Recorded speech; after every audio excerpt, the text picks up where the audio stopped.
হামজা রাদিয়াল্লাহু আনহু রাসূলুল্লাহ সাল্লাল্লাহু আলাইহি ওয়াসাল্লামের সবচাইতে প্রিয় চাচা ছিলেন, সবচাইতে প্রিয়, এবং সাহাবায়ে কিরামের মধ্যে সবচাইতে প্রিয় ছিলেন। শুধু প্রিয় চাচা না, সাহাবায়ে কিরামের মধ্যে সবচাইতে প্রিয় ছিলেন। তাকে মেরে ফেলেছে কে? ওয়াহশী। একদম পিছন দিক থেকে মানে ও আঘাত করে একবারে মেরে শহীদ করে ফেলছে।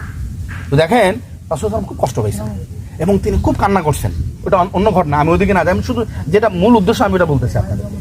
অনেক কান্নাকাটি করছেন, খুব কষ্ট পাইছেন। ওই ওয়াহশী রাসূলুল্লাহ সাল্লাল্লাহু আলাইহি ওয়াসাল্লামের কাছে এমন সময় আসতেন যে সময় একটু অন্ধকার সন্ধ্যা সন্ধ্যা ভাব, মুখের উপরে কাপড় একটু ঢেকে দিয়ে আল্লাহ রাসূলের কাছে আসতেন। আয়েশা বলতেছেন যে কেউ যদি কাউকে হত্যা করে এবং কেউ যদি কাফের হয়, তাহলে সে যদি ঈমান আনে তাহলে কি তার পূর্বের সমস্ত গুনাহ মাফ হয়ে যায়? বলতেছে হ্যাঁ, মাফ হয়ে যায়। বলে তাহলে আমি ঈমান আনতেছি, আশহাদু আন লা ইলাহা ইল্লাল্লাহ ওয়া আশহাদু আন্না মুহাম্মাদুর রাসূলুল্লাহ। ঠিক আছে, ঈমান আছে। তারপর কোন সাহাবী অথবা তিনি নিজেই চেহারা খুঁজছেন, অথবা রাসূলুল্লাহ সাল্লাল্লাহু আলাইহি ওয়াসাল্লাম চেহারা দেখছেন।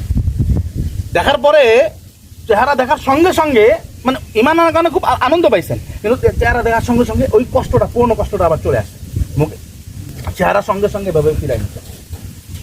তার মানে ঈমান আনার কারণে পূর্বের যে একটা কষ্ট ছিল, কষ্ট মনের মধ্যে দাবায় রেখে ওই যে ঈমান আনছে, এই কারণে আল্লাহ তাআলা যেহেতু মাফ করে দিয়েছেন সব বাদ, এজন্য সব বাদ, ঈমান আনছে ব্যাস। তো রাসূলুল্লাহ সাল্লাল্লাহু আলাইহি ওয়াসাল্লাম সবচাইতে বেশি আনন্দিত হতে ঈমান আনার কারণে। তো বেদুইনরা এসে বললো ক্বালাতিল আরাবু আমান্না, আমরা ঈমান আনছি। তো রাসূল সাল্লাল্লাহু আলাইহি ওয়াসাল্লাম খুশি হতে যাবেন, তাদেরকে বাহবা দিবেন, এমন সময়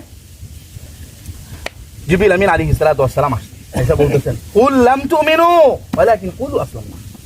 হে নবী, আপনি বলে দেন লাম তুমিনু, তোমরা ঈমান আনো নাই, তোমরা বলো যে আমরা আত্মসমর্পণ করছি মাত্র, মানে ইসলাম গ্রহণ করছি মাত্র, ঈমান আনি নাই। তো ঈমান আর ইসলাম এটা আলাদা জিনিস। এই জন্য আল্লাহ তাআলা বলতেছেন, শর্ত দিচ্ছেন, ইয়া আইয়ুহা ইন্নামাল মুমিনুন ইন্নামা ওয়ালিয়ুকুমুল্লাহু ওয়া রাসূলুহু ওয়াল্লাযীনা আমানু, যারা ঈমান এনেছে, ইসলাম গ্রহণ করছে না। ঈমান আনার পর আবার শর্ত আছে। বন্ধু কারা হবে? যারা ঈমান আনছে, ঈমান আনার পরে নামাজ কায়েম করে।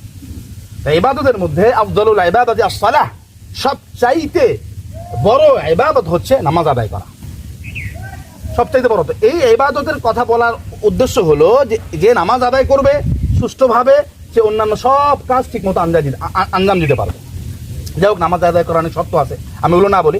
তো আল্লাহ তাআলা আমাদেরকে বন্ধু হিসাবে কাদেরকে গ্রহণ করতে বলেছেন, গ্রহণ করবো, আল্লাহ তাআলা এটা স্পষ্ট করে বলে দিয়েছেন। এই জন্য আমরা সবাই এখান থেকেই প্রতিজ্ঞাবদ্ধ হই যে আমরা আল্লাহ এবং আল্লাহর রাসূল এবং ওই সমস্ত লোক যারা ঈমান এনেছে এবং নামাজ কায়েম করে, তাদেরকে ছাড়া অন্য কাউকে বন্ধু রূপে গ্রহণ করব না।